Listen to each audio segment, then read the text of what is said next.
Conference recording started.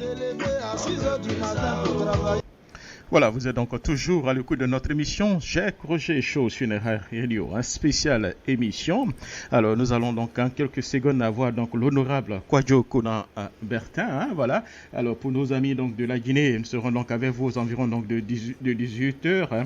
Nous allons passer à peu près 1 heure du temps avec notre invité, Monsieur Kwadwo Kona Bertin. J'allais dire l'honorable Kwadwo Kona Bertin, député du PDCI-RDA, président de la jeunesse du PDCI-RDA, candidat à la présidence donc du PDCI RDA. Voilà, ça fait beaucoup donc du PDCI RDA. Voilà, nous l'avons donc en ligne. Honorable, bonjour, comment allez-vous, hein? Bonjour, je me porte bien, je suis à Paris. Ah, vous êtes à Paris, hein? Voilà. Alors, avant d'aller un peu trop rapidement, vous nous expliquer exactement l'objet certainement de votre visite actuellement à Paris, hein? Est-ce que ça a quelque chose à voir avec ce qui se passe un peu donc à Abidjan? Non, j'ai été invité à participer aux universités d'été du Forum des élus des collectivités locales ici en France, qui se tiendra donc demain à Nîmes. Donc je suis là juste pour 1 semaine, le temps de repartir à Abidjan pour continuer ma campagne. Voilà, allez à Abidjan pour continuer votre campagne. Alors, avant certainement donc de parler un peu de votre campagne, hein, avant-hier, hier dans la soirée d'hier, nous avons appris que votre QG, hein, qui se trouve donc aux deux plateaux, a été donc cambriolé. On parle donc de la nuit donc du mardi donc à mercredi. Alors, est-ce que vous pouvez d'abord confirmer un peu donc cette information et nous donner beaucoup plus d'informations? Oui, je la confirme. J'étais à l'ouest, à Ma, à Danané, à Sanguiné. Je suis allé battre campagne auprès des secrétaires de section qui vont participer au congrès dans exactement 3 semaines. C'est donc à mon arrivée de Ma que j'ai appris la nouvelle moi aussi, comme tout le monde. Je suis allé donc sur les lieux. Toutes les portes ont été fracassées, saccagées. On m'a volé presque 15 d'ordinateurs. Apparemment, ceux qui étaient venus étaient à la recherche d'informations, je ne sais pas laquelle. Mais bon, pour l'instant, la gendarmerie est venue faire les enquêtes. Je n'ose pas anticiper. Je fais confiance à cette gendarmerie pour qu'on nous situe exactement les responsabilités, qu'on me dise qui a fait cela. Mais ce que je peux dire, ça pose toujours le problème de l'insécurité dans notre pays. Aujourd'hui, c'est moi à qui le tour demain. Alors, est-ce qu'on ne peut pas aller un peu quand même au-delà du problème de l'insécurité de façon générale, hein? Vous l'avez dit, hein, vu un peu la nature un peu donc des objets qui ont été donc emportés, hein, est-ce que vous n'avez pas l'impression que c'est peut-être un peu d'un cambriolage un peu politique? J'espère que non, parce que dans tous les cas, nous sommes dans un état de droit. Tout le monde me connaît en Côte d'Ivoire. Je suis militant du PDCI-RDA. Mon parti est un parti en vert, enfin un parti de vert. On n'a rien à cacher. On ne se bat pas avec les armes. Nous avons des idées. Par amour pour la Côte d'Ivoire, on s'est engagé. Donc c'est une perte de temps. De toute façon, si on l'a fait dans l'optique de m'intimider, là aussi c'est une perte de temps. J'ai vu plus dur que ça et puis je suis préparé psychologiquement. J'ai un objectif, j'ai un cap avec des amis, la Côte d'Ivoire, les Ivoiriens qui y croient. C'est pas ces petites choses-là qui vont nous contrarier. Non, pas du tout. Mais je veux dire, il faut que ces pratiques-là prennent fin. Nous sommes en train de construire un état de droit. L'Afrique évolue. J'ai tout le temps donné l'exemple du Ghana, du Sénégal et maintenant le Mali. Notre pays, la Côte d'Ivoire, ne peut pas être à la traîne. Et c'est pas avec les armes, la violence qu'on fait la politique. Il faut qu'on nous montre autre chose. Et ce que je crois, c'est les idées, comme ça se fait aux États-Unis, en France, un peu partout.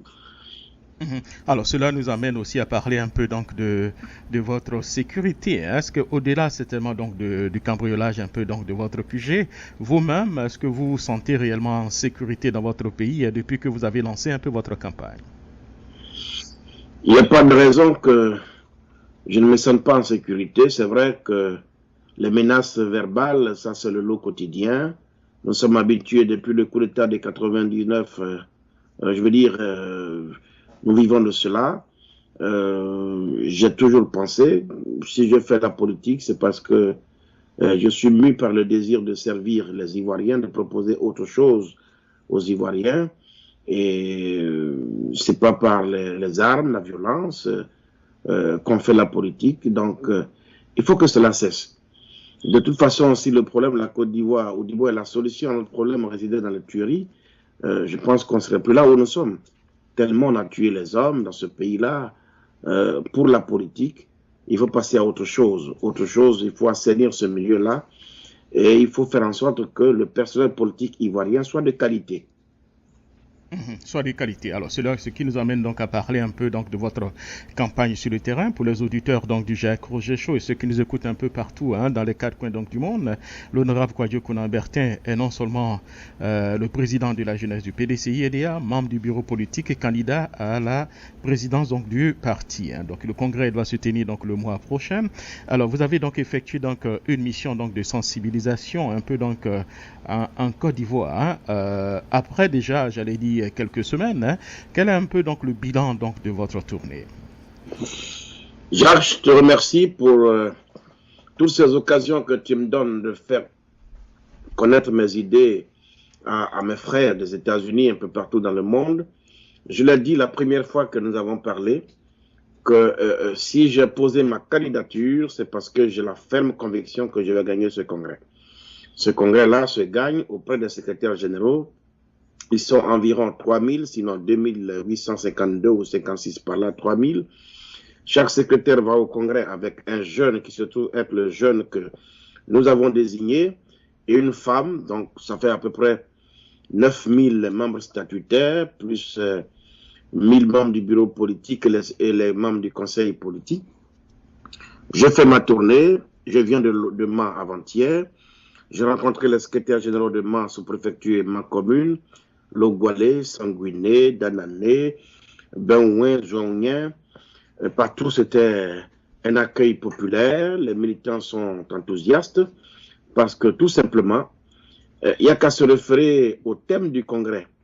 Le thème dit ceci, le PDCI RDA face aux nouveaux défis, renouveau, rajeunissement, renaissance.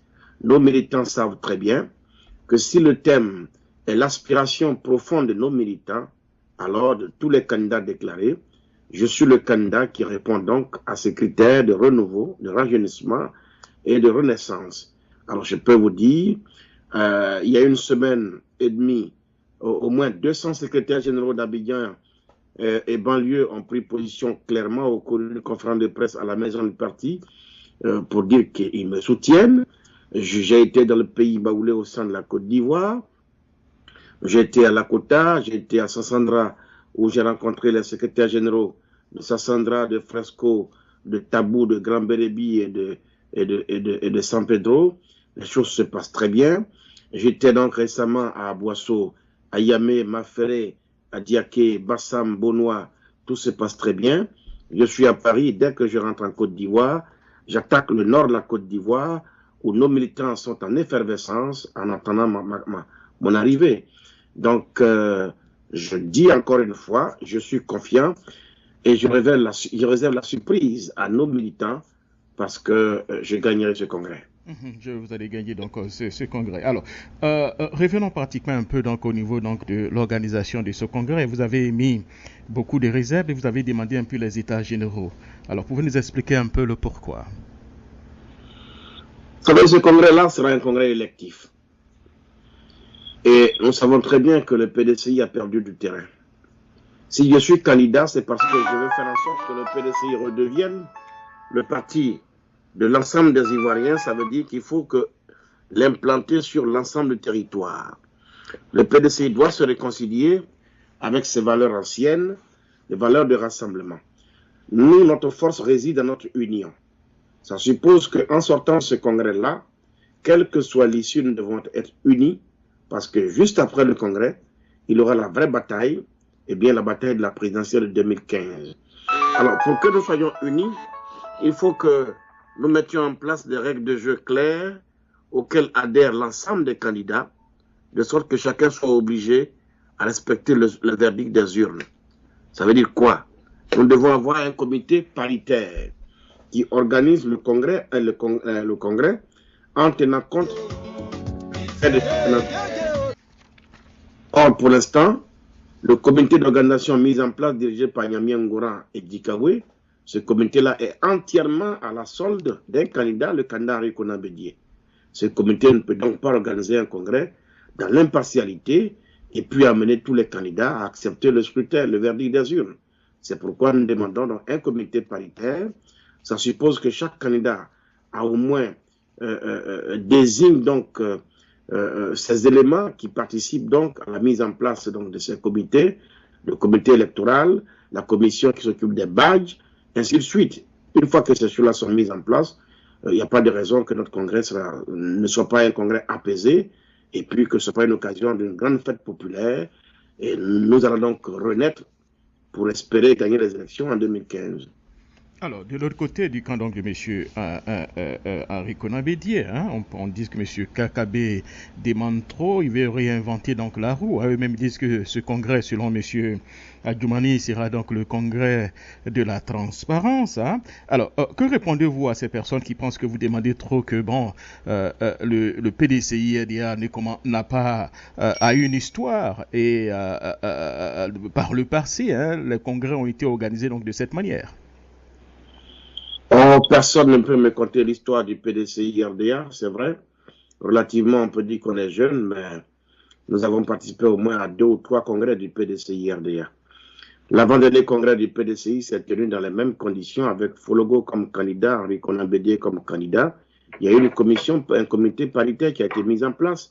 Laurent Donon Fologo y avait ses représentants, Lamine Fadiga également, M. Bédié aussi.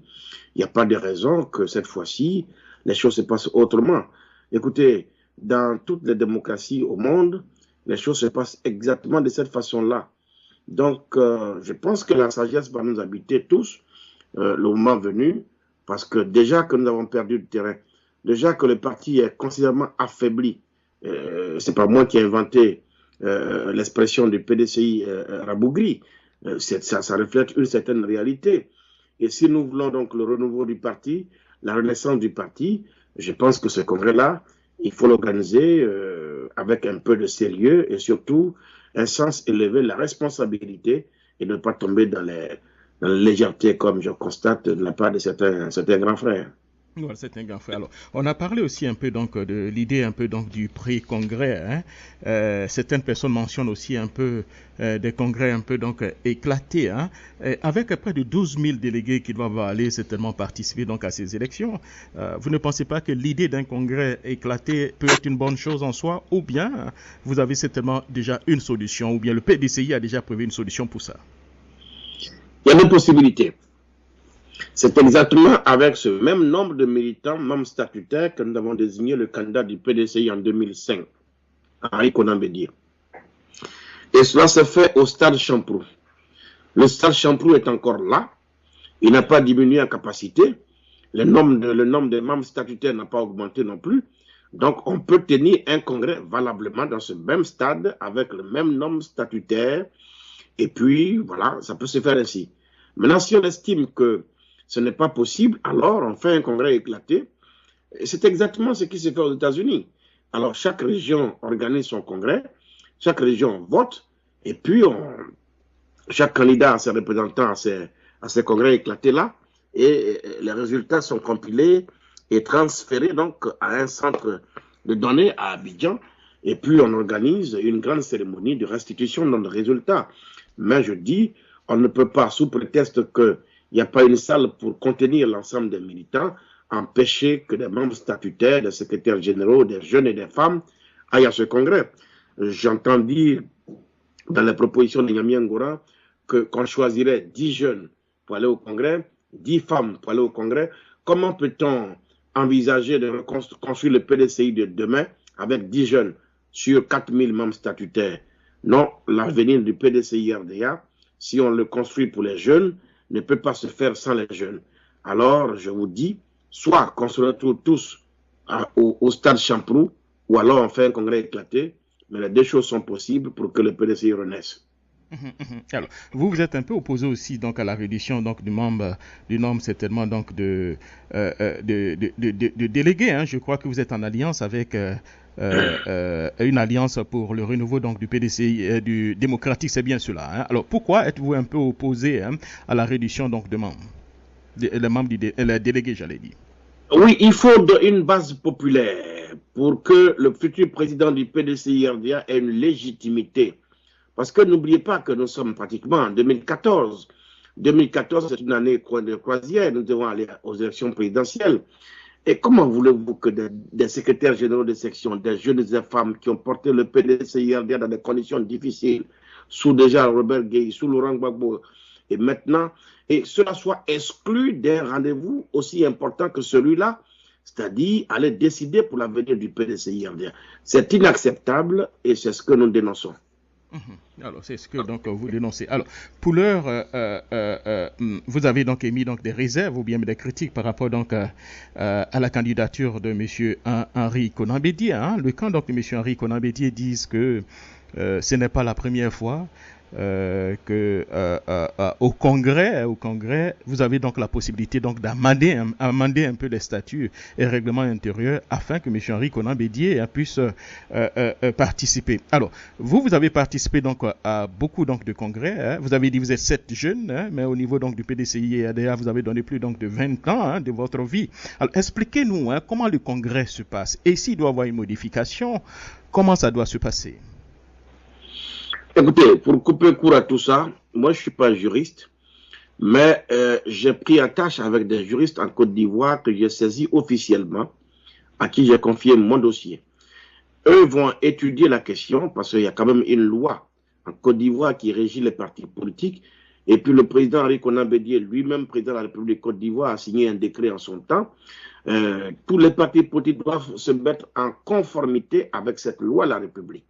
Donc, eu égard aux dispositions statutaires du PDCI-RDA, il me semble que le président Henri Konan Bédié ne peut pas faire acte de candidature à ce congrès, à moins qu'on organise un congrès extraordinaire, juste pour modifier les textes, ça c'est possible, et que par la suite, M. Bédié soit candidat.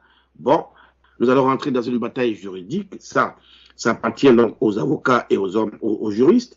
J'ai commis donc un collège d'avocats qui a été saisi, même hier, avant que je quitte la France, Abidjan, officiellement. Donc, je peux dire aux uns et aux autres que c'est le début d'un long feuilleton. Un long feuilleton. Alors, oui, début donc un long feuilleton. Vous avez dit aussi, on dit que le Congrès, c'est tellement souverain. Est-ce que le Congrès peut d'abord statuer d'abord sur le cas de M. Henri Konan Bédié avant donc le dépôt donc des candidatures? Est-ce que c'est quelque chose qui est faisable? Ce n'est pas possible. Parce que le Congrès a des activités. Et les activités, il y a un ordre et une chronologie. Quand vous arrivez à un congrès, après avoir passé 5 ans sur le terrain, la première chose, c'est qu'on demande de faire le bilan moral et financier, aussi bien du président du parti que du secrétaire général.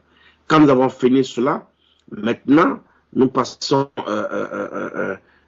au vote. Le vote a lieu avant l'adoption des statuts et règlements intérieurs, de la chronologie des choses.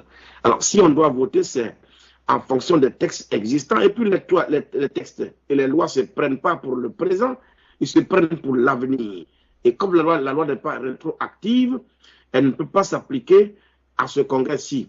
Encore que, on dit, la loi qui régit les partis politiques est claire pour dire que quand vous créez un parti politique, pour que le parti puisse fonctionner, pour exercer, il faudrait qu'au préalable, le ministère de l'Intérieur soit saisi et il dispose de 3 mois pour vérifier la conformité, n'est-ce pas, des documents fournis avec les tests en vigueur.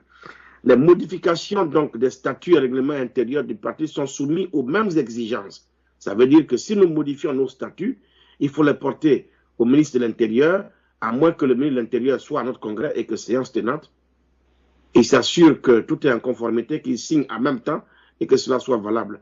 Alors, voyez-vous, il dispose de 3 mois pour le faire. Tout ça est difficile à expliquer, à faire admettre. Mais enfin, je l'ai confié ce dossier aux juristes. Ils sont formés pour ça. Ils vont nous dire ce qu'il y a lieu de faire.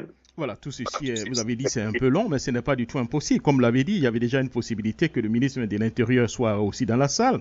Et au niveau de la chronologie dont vous avez parlé tout à l'heure, est-ce que le Congrès... Ce serait la première fois au monde. Voilà, effectivement. Bon, mais... qu'un ministre de l'Intérieur, d'une sensibilité politique, soit à un congrès d'un parti politique, juste pour valider les textes pour qu'ils s'appliquent à un homme.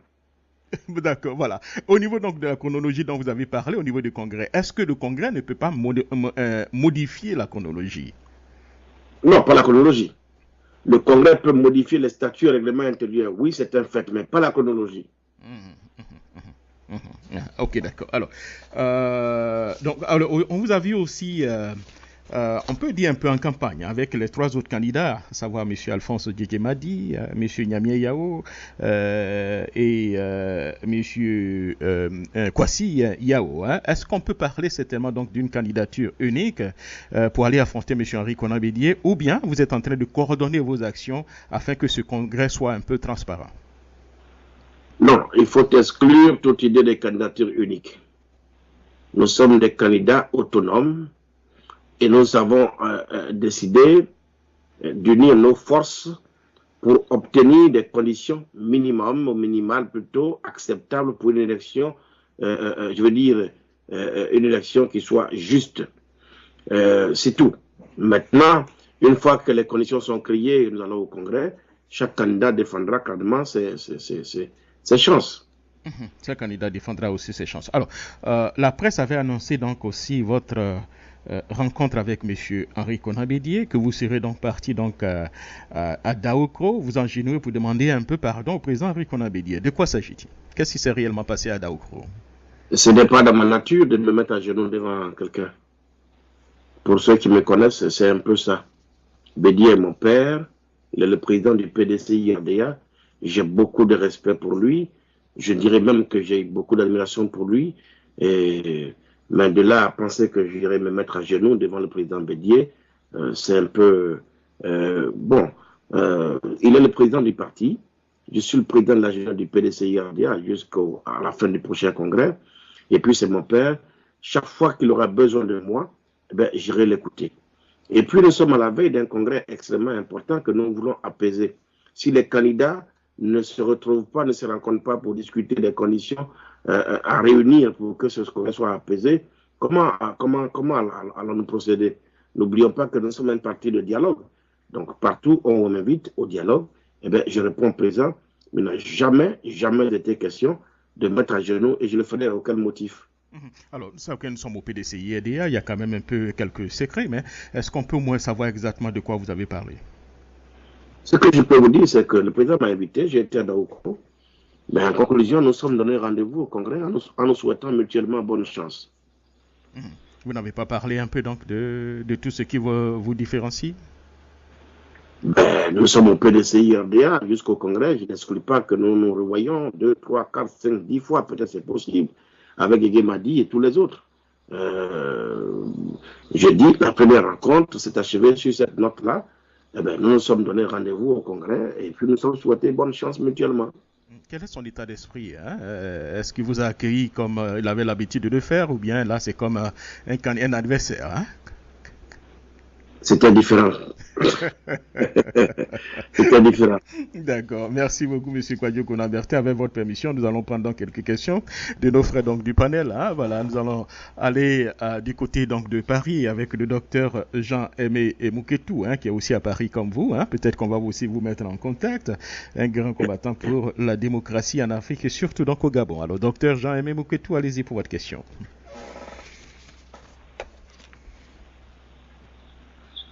Alors, docteur Mouketou, est-ce que vous nous entendez? On va aller donc du côté dans l'État de Maryland avec le pasteur Nda. Oui, je vous entends très bien. Bonjour. Oui, bonjour, docteur Mouketou. Allez-y pour votre question. Bien, merci. J'avais deux questions, mais quand vous me dites de poser une question, je voudrais d'abord dire bonsoir à votre invité. Je vais limiter ma question sur ce qui se passe dans son parti. Alors, monsieur le Président, je sais que le PDCI a une culture de droite comme l'UMP, c'est-à-dire la culture parfois de la fraude quand il s'agit des élections au sein de ces formations politiques. Alors ma question est la suivante. Est-ce que honnêtement, vous n'avez pas peur de la fraude. Parce qu'aujourd'hui, nous sommes le 12 septembre 2013. Vous allez voir qu'au sortir de ce congrès, M. Bédier sera élu grâce à la fraude. Alors, je voudrais, bon, c'est dommage, j'avais une deuxième question, je peux faire m'arrêter là. Allez-y pour la deuxième question, allez-y alors.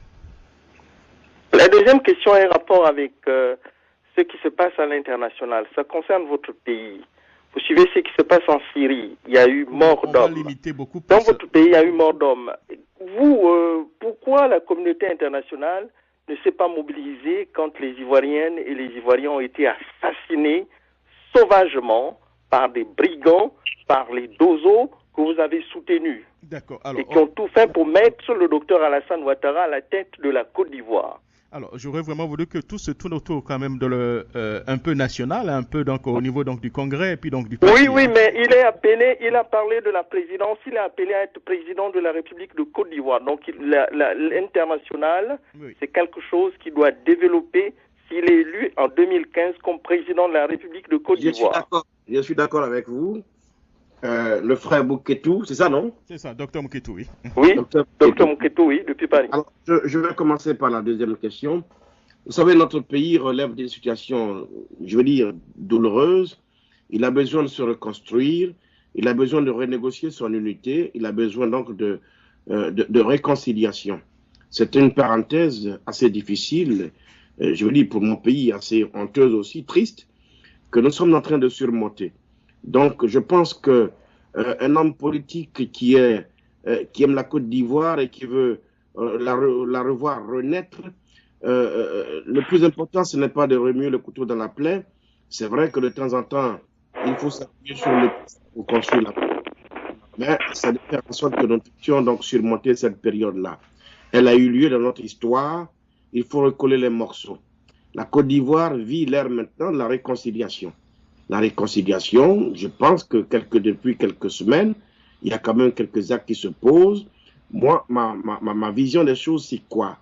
Dans la mesure où il faut être forcément à deux pour faire la guerre, il faut aussi être à deux pour faire la paix et la réconciliation. En Côte d'Ivoire, ce qu'on a vécu pendant ces élections-là, c'est que le FPI et le RDR étaient en conflit. Il faut donc que le FPI et le RDR s'asseyent en toute responsabilité et courageusement, qu'on se regarde droit dans les yeux et qu'on se dise ce qu'il faut faire pour que les Ivoiriens se retrouvent. Bon, je suis heureux que quelques-uns soient sortis de prison. Maintenant, Afinguessan n'est plus en prison, il peut négocier. Donc, ils ont engagé le dialogue. C'est à encourager, à saluer, et il faut aller plus loin. Il faut aller plus loin. Et donc, que les Dozo aient tué ou n'aient pas tué, on ne reviendra pas sur le passé, que la communauté internationale soit mobilisée en Syrie, qu'elle ait été moins en Côte d'Ivoire. Bon, elle est seule à savoir son mécanisme, son mode de fonctionnement. Mais je veux dire, le président Oufoué nous a mis en garde. Pour ne même pas avoir à subir la communauté internationale, il lui fallut nous-mêmes en interne déjà user de dialogue pour éviter la guerre. La guerre, ce n'est pas une bonne chose, Oufoué nous l'avait dit. Bref, tout ça a eu lieu. Maintenant, il faut qu'on puise en nous-mêmes les ressources, les forces nécessaires pour surmonter ce qu'on a vécu. C'est ça notre vision au PDCI-RDA. Et il faut souhaiter que les choses aillent dans ce sens. Pour le reste, c'est vrai que je suis en compétition avec M. Bédier aujourd'hui, mais je n'adhère pas à l'idée qui veut qu'on taxe le PDCI-RDA d'être un parti de fraude. Non, pas du tout. Je connais ce parti-là. Je suis heureux d'ailleurs de participer moi-même au débat démocratique en ce moment parce que nous sommes en train de faire aussi la leçon aux uns et aux autres pour dire que les choses doivent se passer de cette façon-là dans tous les partis politiques. Donc la démocratie est en cours, nous devons donc aider à la ranciner davantage, mais nul doute que nous créerons les conditions pour que le PDCI-RDA, le plus vieux parti de Côte d'Ivoire, soit un parti modèle, un parti qui sert le bon exemple dans tous les domaines, y compris dans le domaine électoral en interne. Et je fais confiance justement à nos cadres, à nos responsables, pour qu'il en soit ainsi. Moi, je suis confiant parce que ce parti-là, je me plais à le dire, c'est un constat que je fais. Je peux me tromper. Quand il va bien, la Côte d'Ivoire va bien.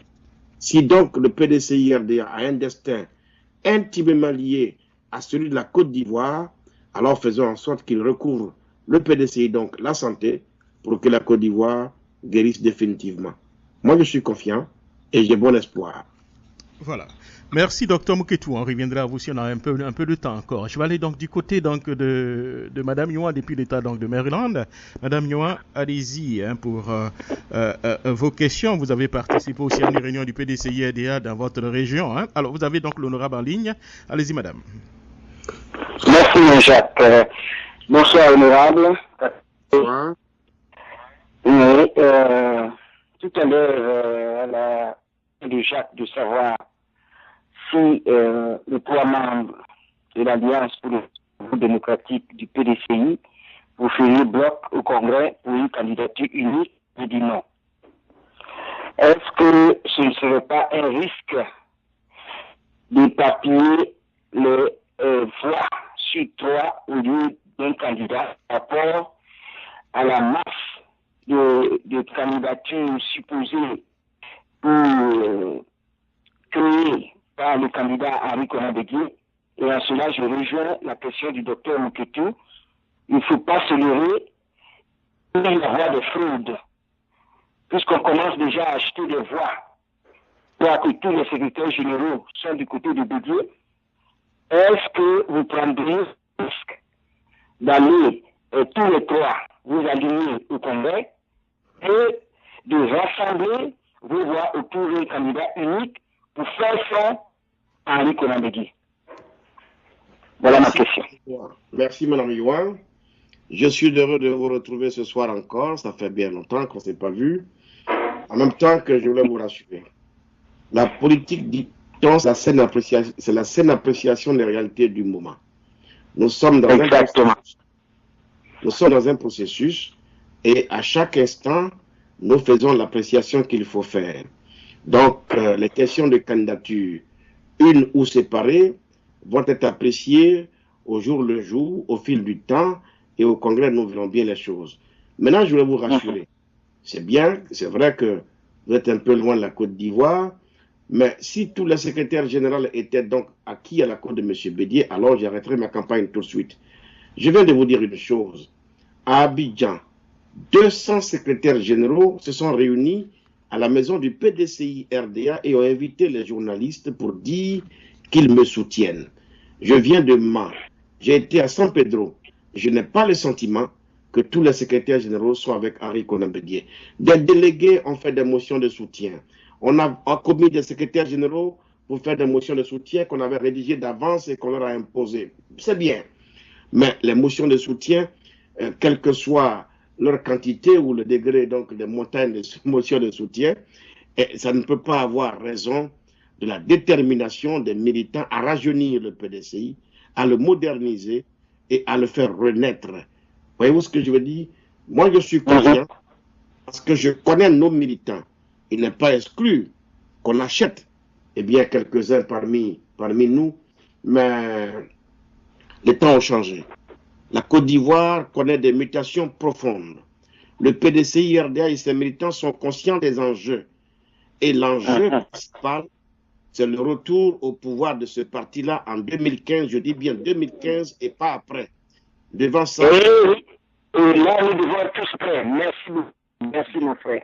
Une deuxième question, comme je n'ai pas assez de temps, nous n'avons pas assez de temps, au niveau du comité, à une commission paritaire, est-ce que vous aurez le temps de mettre cette commission en place, discuter des conditions d'élection au travers de cette commission, puisqu'il ne reste plus que 3 semaines pour aller au Congrès? Madame Yohan, si nous voulons un Congrès apaisé, si nous sommes tous d'accord, le PDCI doit revenir au pouvoir en 2015, nous n'avons pas d'autre choix que d'aller ensemble dans un comité paritaire. Je pense que la sagesse va nous habiter et nous devons le faire et nous le ferons. D'accord. D'accord. Je voulais être seulement rassuré. Merci bien. Merci bien pour toutes les réponses que vous m'avez données. Voilà. Jacques, je te passe nous créons les conditions pour qu'il en soit ainsi aussi, quand même. D'accord. Merci, Madame. Alors, nous allons aller donc du côté donc de une autre sœur donc du panel, depuis donc Massachusetts, Sister Sarah. Sister, vous êtes en ligne pour l'honorable Kwadio Konan Bertin. Merci Jacques, bonsoir à vous. Bonsoir, honorable, c'est comme ça on vous appelle? Bonsoir, madame, il semble oui. Mais on est content de vous entendre encore ce soir. Vous êtes toujours vivant, Dieu merci, on continue de prier pour vous. Bon, ma question, elle est simple, peut-être deux petites questions. La première, c'est que nous savons tous ce qui est en train de se passer. On n'est pas des enfants. On sent que M. Bédier veut se maintenir là pour son amitié avec M. Ouattara. Et ça, personnellement, ça ne nous intéresse pas. Mais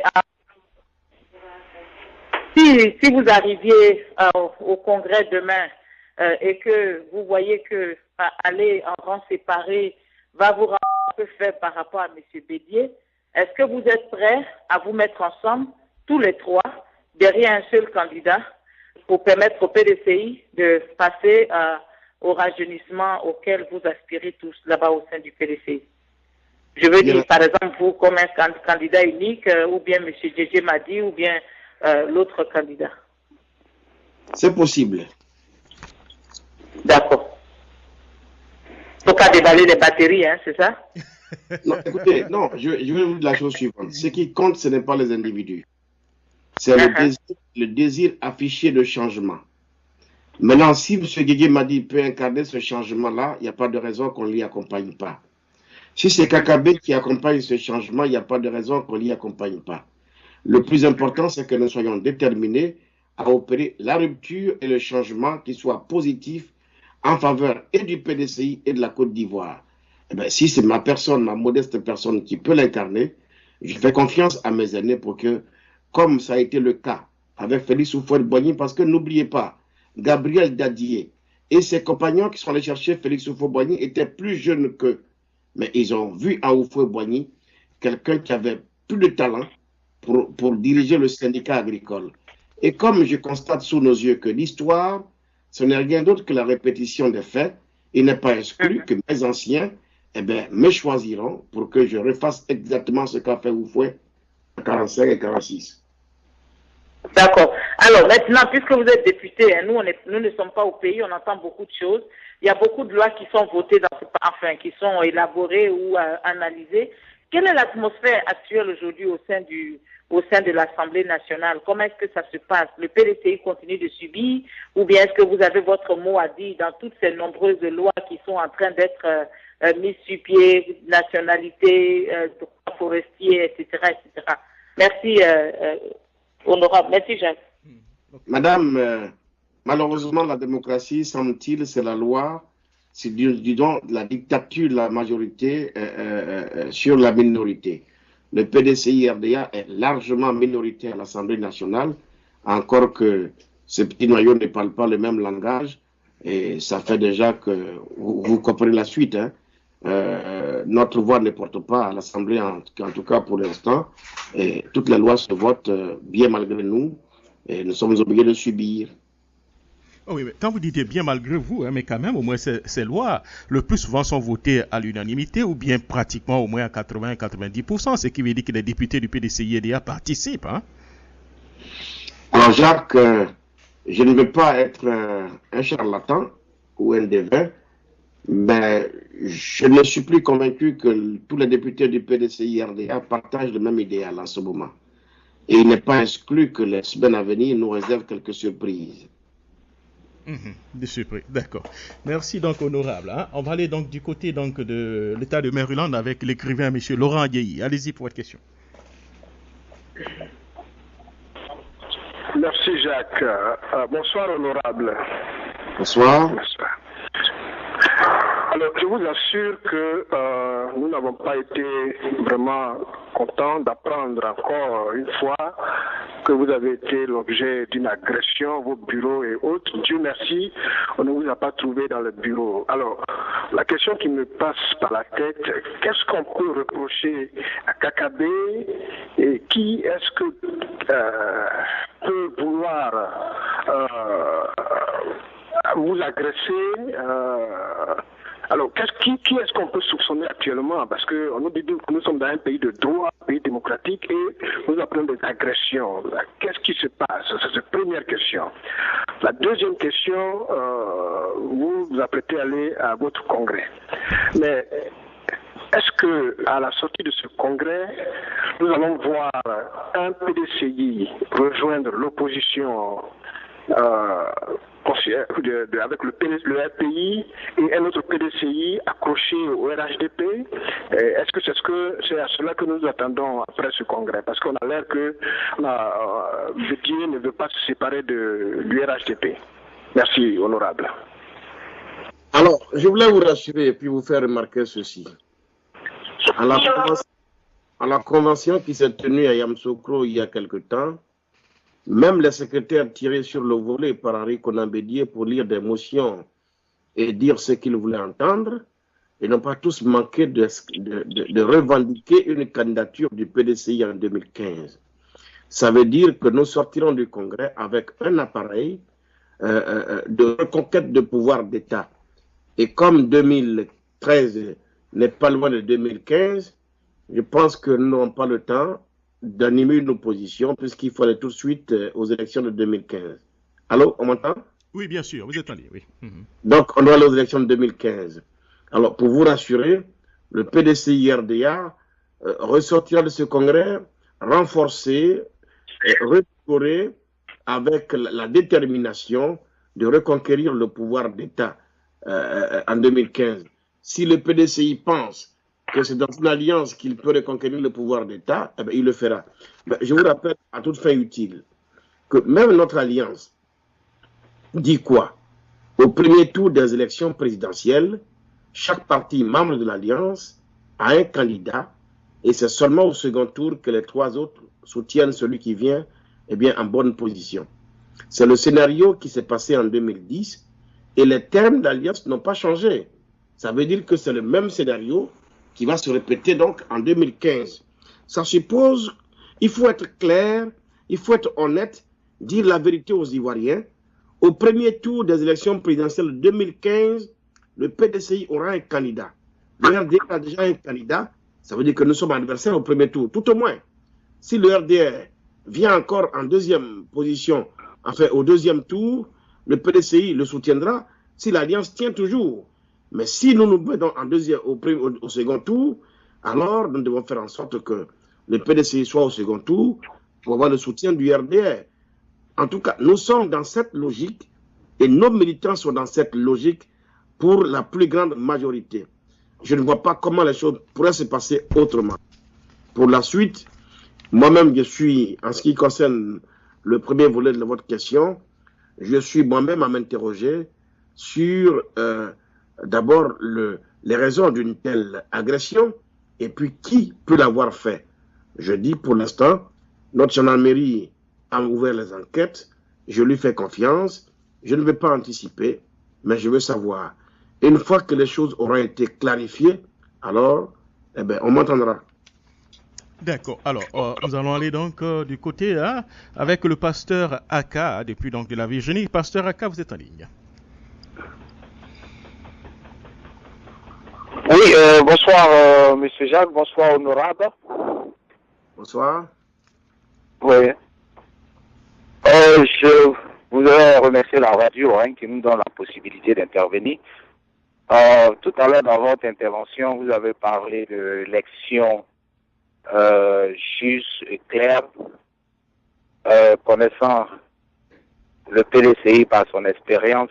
Je doute fort bien que cette élection à l'issue du congrès sera vraiment juste, à moins que vous ayez pris toutes les dispositions nécessaires qu'il faut pour que cette élection soit claire. Et puis, ma deuxième préoccupation est que l'objet de votre candidature, à vous entendre parler, est-ce le cri d'une amertume vu les déviations, le mal au sein du PDCI, ou bien c'est juste une motivation sincère pour pouvoir réellement apporter un changement?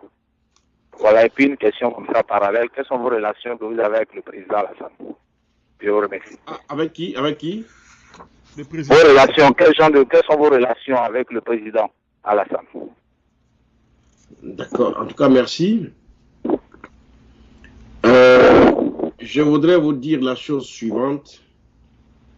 Le PDCI RDA, comme son nom l'indique, est un parti démocratique et Et je ne doute pas que ces élections-là seront justes et transparentes. En tout cas, chaque militant, et singulièrement les candidats, doivent œuvrer pour qu'il en soit ainsi. Pour le reste, je ne veux pas être candidat juste pour traduire un état d'âme personnel. Je suis candidat parce que, après avoir passé 10 ans au bureau politique, 10 ans au secrétariat général et 10 ans à la tête des jeunes du PDCI RDA, et à 45 ans bientôt révolus, je pense que je peux justement avoir des propositions à faire pour reconstruire le PDCI RDA et en faire un parti qui soit le parti donc des jeunes. Comme je le dis, si, comme je l'espère bien vivement, les militants du PDCI RDA me font l'honneur de m'accorder leur confiance pour diriger notre grand parti, je mènerai donc l'essentiel de mon action en 4 grandes directions. Je ferai tout pour promouvoir la démocratie au sein de notre grande famille. Je ferai tout pour que le PDCI RDA soit un parti autonome au sein de l'alliance du RHDP. Je réimplanterai le PDCI RDA sur toute l'étendue du territoire national. Je donnerai tout pour que le PDCI devienne un espace ou redevienne un espace de réflexion et de proposition sur les problèmes majeurs de notre pays. Comme vous pouvez le constater, je ne suis pas candidat parce que je suis plein d'amertume, je suis candidat parce que j'ai quelque chose à proposer à nos militants et à la Côte d'Ivoire, et comme je vous le dis, pour que le PDCI RDA redevienne le premier parti de Côte d'Ivoire. Je suis candidat aussi parce que je veux tout faire pour ramener le PDCI au pouvoir en 2015. Voyez-vous que ça va au-delà des ressentiments personnels et de l'amertume. Voilà. Alors, nous allons donc aller du côté donc de Pasteur Nda avant de venir du côté donc monsieur Jean-Basile Guetta. Pasteur Nda, allez-y pour votre question. Oui, bonsoir, honorable Kakabe. Encore heureux de vous entendre. Merci, Jacques, de nous permettre ce moment-là. Honorable, ma question va dans ce sens. Au-delà du PDCI, nous comprenons votre combat, mais qu'est-ce que vous prévoyez pour la Côte d'Ivoire? Le PDCI est ce parti qui a bâti ce pays. Il semble que de plus en plus la politique ramène à ce parti simplement. Est-ce que vous avez une vision pour la Côte d'Ivoire? À supposer que vous soyez président du PDCI, quel rôle vous entendez jouer, n'est-ce pas, pour que la Côte d'Ivoire redevienne, n'est-ce pas, ce pays spécial d'hospitalité où il fait bon vivre? Merci. Je vous comprends, mais je voulais vous supplier pour que nous allions au même rythme. Allons pas à pas. Alles zu seiner Zeit, sagen die Deutschen. À chaque chose en son temps, disent les Allemands. Le PDCI RDA doit être au service de la Côte d'Ivoire. Si nous le voulons, c'est forcément pour les Ivoiriens. Ça veut donc dire que nous avons une vision pour la Côte d'Ivoire et pour les Ivoiriens. Pour l'heure, il est question du congrès du PDCI RDA. Allons-y d'abord au congrès du PDCI. La Côte d'Ivoire est au centre de nos préoccupations et je suis convaincu que la Côte d'Ivoire fera partie des sujets majeurs, n'est-ce pas, dont on débattra à ce congrès-là. Je vous donne simplement rendez-vous juste après le congrès du PDCI RDA, c'est-à-dire début octobre. Ok. Oui, ça va, Jacques. Je crois que ça va. L'honorable a gentiment botté en touche, mais c'est bon. C'est bon de savoir que le PDCI a une vision pour la Côte d'Ivoire. Nous attendons de voir quelle sera sa vision dans le temps à venir. D'accord. La vision du PDCI est connue. Il a quand même dirigé ce pays au moins pendant 40 ans. Il en a fait un havre de paix, une référence de stabilité en Afrique de l'Ouest. La Côte d'Ivoire, terre d'accueil, ennemi d'aucun pays et ami de tous. C'est quand même la philosophie du PDCI-RDA. Un parti qui rassemble les Ivoiriens. Parce que le rêve d'Houphouët-Boigny a été de bâtir une nation une et indivisible. Bien sûr, en étant conscient que la Côte d'Ivoire est un conglomérat de moins de 60 ethnies. Quand nous étions aux affaires, nous n'avons jamais dirigé la Côte d'Ivoire pour une seule tribu. Nous avons dirigé la Côte d'Ivoire dans le respect strict de ce que nous avons considéré la géopolitique qui réunit les Ivoiriens. Ce sont ces valeurs-là qui doivent renaître. Dans un pays qui sort de guerre où les Ivoiriens vivent désormais côte à côte et se regardent en chien de faïence, la réconciliation doit être la préoccupation de tous. Et en la matière, je ne vois pas quelqu'un en Côte d'Ivoire qui soit plus outillé que le PDCI-RDA. La réconciliation ne peut pas être un vain mot, mais un comportement comme la paix, comme Houphouët le disait pour la paix avant sa mort. Donc la vision du PDCI est connue. Il reste à l'adapter, à la moderniser et à faire en sorte que là où, parce que nous sommes dans une œuvre humaine et qu'aucune œuvre humaine est parfaite, là où il y a des choses à parfaire, nous puissions les parfaire. Soyons un peu patients, les choses viennent et je pense qu'elles viennent à grands pas. D'accord. Alors, Bon. j'avais une question, mais ça va, vous pouvez y aller. D'accord. Du coup, S'il vous plaît, on peut y aller. Bon, d'accord, mais ma question, honorable Kakabe, est celle-ci. Nous savons que le PDCI a besoin de faire peau neuve à l'intérieur. Est-ce que tout est réuni? N'est-ce pas? Tous les éléments sont réunis pour pouvoir battre le rappel de tous les fils où qui se trouvent, n'est-ce pas, qui, pour quelques raisons que ce soit sorti. Est-ce que, n'est-ce pas, ce rappel est en train d'avoir lieu? Est-ce que le PDCI garantit que la cohésion en son sein sera de mise pour les batailles à venir? C'est une des raisons de ma candidature. Si je suis élu président du PDCI-RDA, je mettrai tout en œuvre pour que tous ceux qui sont sortis du PDCI-RDA, pour une raison ou pour une autre, puissent revenir au bercail. Je vous ai dit que le PDCI-RDA, contrairement à ce que disait un aîné qui pense que le PDCI est rabougri, je vous ai dit que le PDCI ressemble plutôt étrangement à un troupeau de bœufs sans berger. Évidemment, quand il n'y a pas de berger, les animaux vont dans tous les sens, donnant l'impression que bon, la foule n'est plus compacte. Mais le jour où vous avez un berger, comme je me propose de l'être, qui rassemble tous les animaux, vous verrez bien que c'est encore une foule compacte.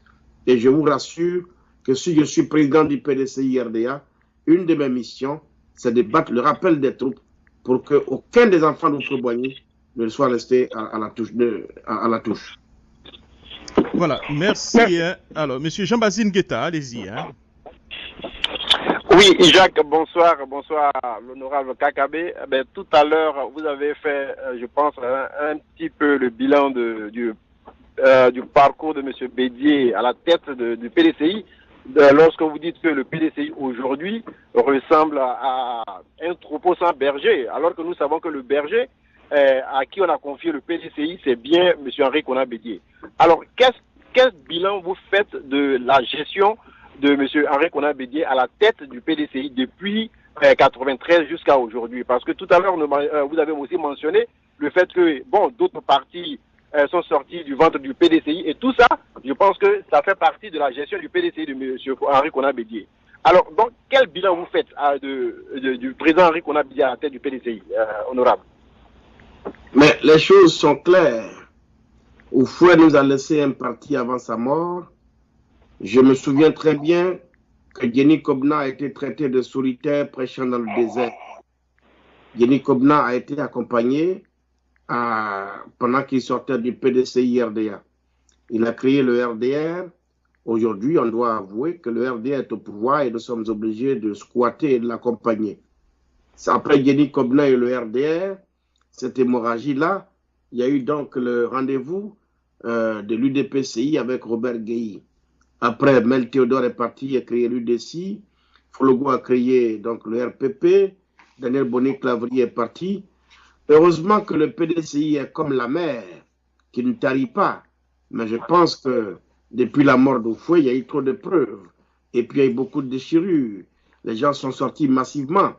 Et si on veut que le PDCI-RDA ne disparaisse pas, on ne peut pas recommencer exactement ce qu'on a fait. Il faut donc se remettre en cause soi-même, s'interroger sur sa part de responsabilité dans ce qui arrive au PDCI-RDA, et puis faire marche arrière, être habité d'un peu d'humilité pour que nous puissions tendre la main aux uns et aux autres et reconstruire ce grand parti, le parti des rêves de Félix Houphouët-Boigny. Pour l'instant, il faut reconnaître, les dernières élections législatives nous ont donné de constater que le PDCI-RDA a été incapable de couvrir l'ensemble du territoire, je veux dire en candidature. Nous avions déjà au départ des élections 25 localités sans candidature. On ne peut pas avoir de majorité dans ces conditions. Les municipales, nous sommes partis avec un handicap de 71 localités sans candidature. Ça ne ressemble pas au PDCI-RDA qui est un parti national. Il faut le reconstruire comme tel, faire en sorte que le PDCI-RDA couvre à nouveau le territoire national. Bon, c'est clair, ça est là. Maintenant, est-ce que c'est moi qui suis responsable de cette situation? Je pense que chacun a un niveau de responsabilité, doit assumer ce qu'il peut assumer. Voilà. Alors, Monsieur Ngueta, vous avez une deuxième question? Oui, j'ai une deuxième question. Alors, honorable, il y a quelques semaines, je lisais dans un journal que vous avez été reçu, vous et je pense monsieur Didier Madi à Daoukro. Je ne sais pas si cette information est vraie, mais si elle l'était, c'était quoi l'objet de votre entretien avec monsieur Bédier? Je crois qu'il avait déjà répondu un peu à la question, mais bon, trop de je viens de rentrer en ligne. Donc, voilà, exactement, voilà. J'ai été reçu seul, pas avec monsieur Didier Madi. Ok, voilà. Seul par le président Bédier, et je peux vous dire, et ça, sur la question, je demande l'indulgence de nos militants. Nous ne sommes pas dans un conflit entre militants d'un parti et un autre parti. Nous sommes dans un débat interne, donc l'adversité doit être civilisée et fraternelle. Je dis que nous avons tous une seule préoccupation, une même préoccupation, c'est la bonne santé du PDCI-RDA. Nous avons un congrès à préparer et donc pour qu'il soit apaisé, les candidats doivent donc se parler. Si M. Bédier nous appelle au dialogue, il faut que nos militants comprennent et acceptent que nous allons au dialogue.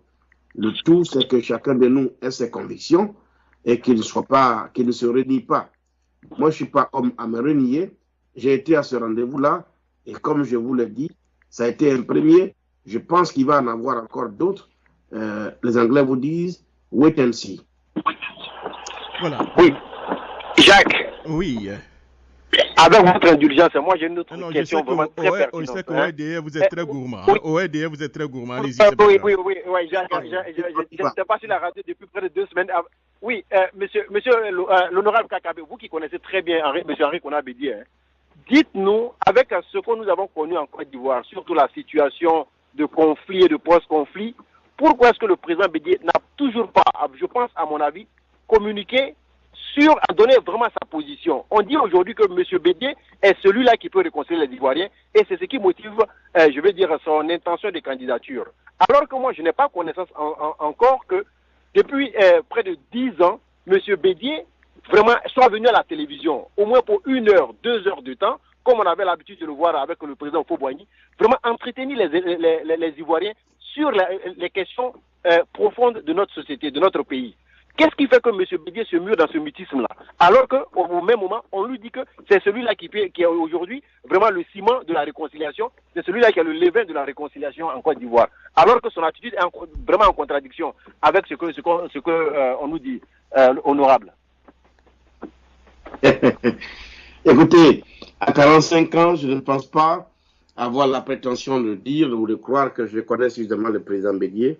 Je dois reconnaître simplement que depuis 1999, de façon continue, j'ai été à ses côtés, j'ai appris à le connaître, mais dire que je le connais, bon, ce serait trop prétentieux de ma part.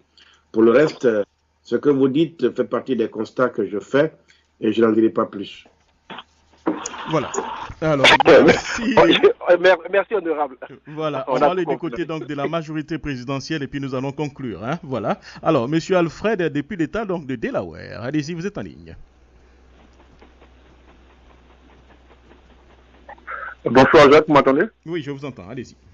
Ok, bonsoir honorable, puis bonsoir Jacques, honorable, bonsoir pour votre fidélité à cette radio. Hein. Merci beaucoup de répondre toujours présent à l'invitation de Jacques. J'ai deux questions. La première question, nous savons que la loi n'est pas rétroactive, mais le secrétaire général adjoint, M. Dikaoué, sur cette antenne, a dit qu'au niveau du PDCI, au Congrès, on peut changer les lois et puis avancer. C'est-à-dire que quoi? Lorsque le Congrès va évaluer au sein du PDCI, les lois qui sont en vigueur maintenant pourraient être changées et appliquées automatiquement. Donc, vous le savez, tout le monde le sait au PDCI, c'est pas nouveau. Donc, et que les gens viennent faire des discours autour de cela, c'est une pratique qui existe au niveau du PDCI, que la loi, elle là-bas, elle est rétroactive. Ça, c'est la première question. La deuxième question, vous savez comme moi, comme vous le savez, le nerf de la guerre, c'est l'argent. Or, le congrès qui va se jouer là, nous savons que le président Bédié voit effectivement les moyens pour pouvoir convaincre les délégués à ce congrès pour voter pour lui. Or, vous, je sais que vous êtes un honorable député, est-ce que vous avez les moyens ou les stratégies en fait pour contrôler cela? Vous avez fait des tournées au niveau de la Côte d'Ivoire. Quel message passez-vous aux délégués, aux secrétaires généraux qui sont là-bas par rapport au phénomène d'argent qui va effectivement produire au niveau du Congrès? Voici ma deuxième question, honorable. Merci beaucoup. Merci, mais je voulais vous rassurer. Il ne faut pas réduire nos militants à ça. Il ne faut pas réduire nos militants à ça. Nos militants sont des hommes matures, responsables, qui ont leur sens pour apprécier et puis avoir des jugements et prendre des décisions. Je ne pense pas que les militants du PDCI-RDA soient sujets à corruption. Non, je ne le pense pas du tout. Et puis, dans cette campagne-là, pour l'instant, je ne vois pas un candidat qui ait fait preuve de richesse. Ce dont il s'agit, ce n'est pas que le PDCI soit en faillite et qu'il faille rechercher un repreneur, un racheteur. Parce qu'auquel cas, nous irons chercher le plus riche d'un État comme la Chine ou je ne sais pas où, pour venir prendre le PDCI. Non, le combat est plus sérieux que ça. La Côte d'Ivoire a trop souffert. Et donc, je vous demande de faire confiance à nos militants. Ils ont largement dépassé ce stade-là. Et ils ne sont pas corruptibles. Évidemment, la Côte d'Ivoire est en difficulté. Si quelqu'un, un militant parmi nous, a un peu d'argent à distribuer aux uns et aux autres, je ne peux pas leur demander de ne pas prendre. Au contraire, je les encourage donc à prendre cet argent-là. Il lui fallait le sortir un peu plus tôt, qu'on ne serait pas là aujourd'hui. Je vous rappelle que nos militants n'ont même pas eu droit à des t-shirts de campagne en 2010. Nos militants n'ont pas pu avoir des t-shirts, les photos de leur candidat en 2010. Si tant est qu'on avait cet argent en 2010, pourquoi l'avons-nous pas utilisé pour gagner les élections? Alors, si on l'a eu subitement, ça vient d'où cet argent? Est-ce que ceux qui le donnent aujourd'hui le donnent pour voir le PDCI-RDA revenir au pouvoir? Nos militants ne sont pas dupes. C'est pourquoi je suis confiant et je peux vous dire que ce congrès-là sera celui donc de la rupture avec véritablement un jeune à la tête donc du PDCI-RDA. Voilà. Alors, merci, donc, honorable Kwadjo Kounan Bertin. Nous sommes malheureusement à la fin. Bon, je vais prendre seulement une autre question seulement d'un auditeur. Je sais que bon, c'est nos frères du panel, des habitués. Une seule question d'un auditeur. Alors, nous allons faire le biné, et puis voilà, tomber sur Monsieur Fofana, qui est donc l'heureux élu. Alors, Monsieur Fofana, allez-y pour votre question rapide. Bonsoir, Monsieur Jacques. Je dis bonsoir à tout le monde. Puisqu'on parle de la démocratie, je voulais demander à M. Kakabé, après les élections qui vont se passer au sein du PDCI, est-ce que, en cas de la victoire de son excellence Arikona Bédié, est-ce que M. Kakabé est prêt à accepter les résultats des urnes? C'est la seule question que j'ai. Et je lui dis bonsoir et de continuer dans ce recadrage des propos. Je pense qu'il a quand même, il s'est débattu ce soir et je lui souhaite bonne soirée. C'est la seule question que j'ai. Merci. Alors, si Nous nous battons pour que les règles du jeu soient établies et clairement établies.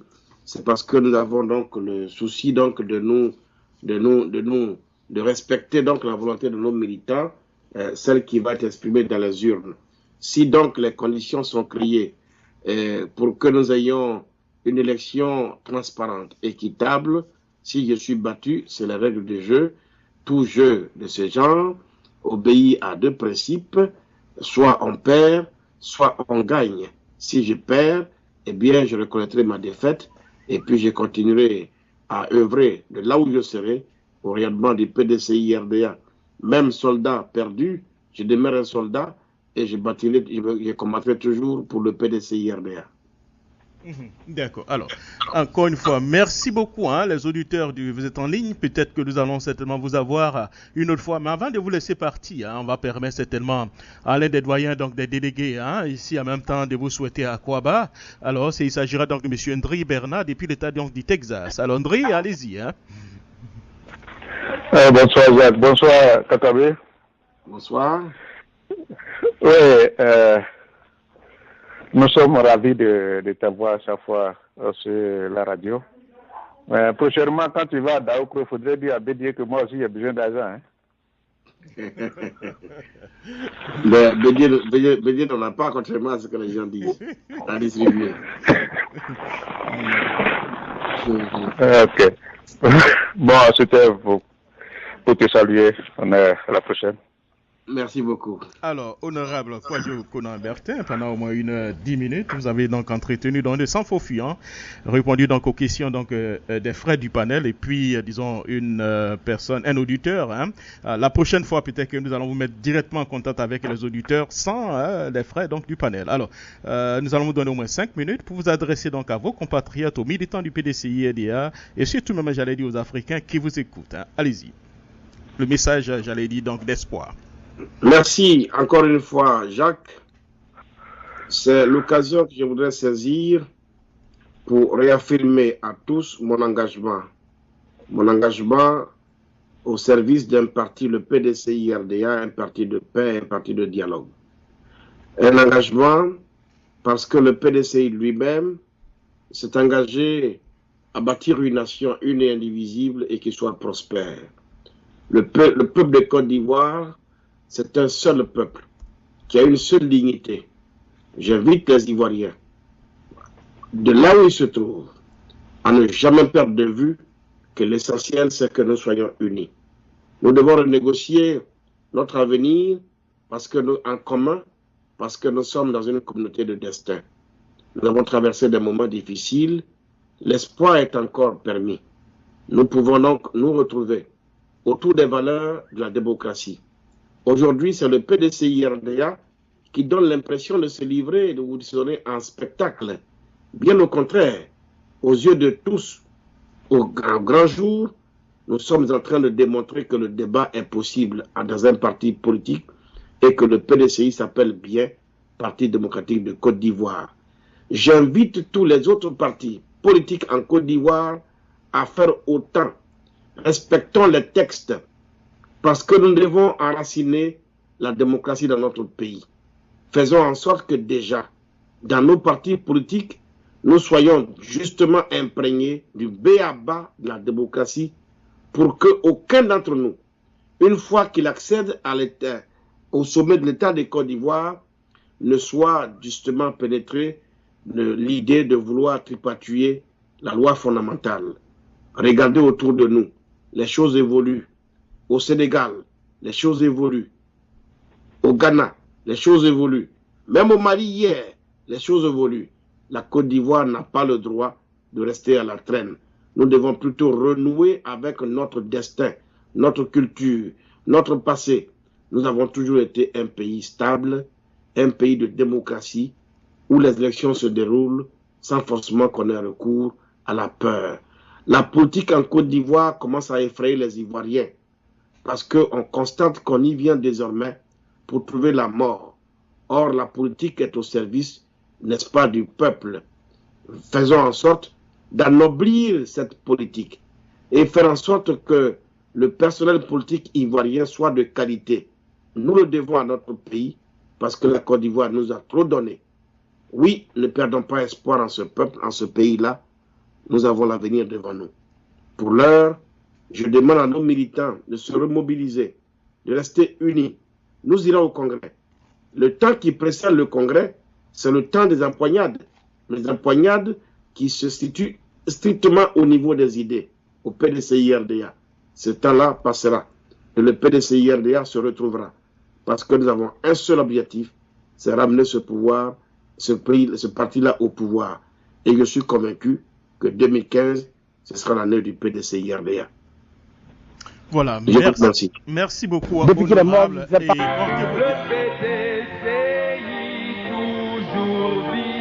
un refrain frais dans les mémoires, belle mélodie apprise sur les bancs de l'école, mélodie à la gloire de tous ceux qui ont porté le PDCI-RDA sur les fonds baptismaux.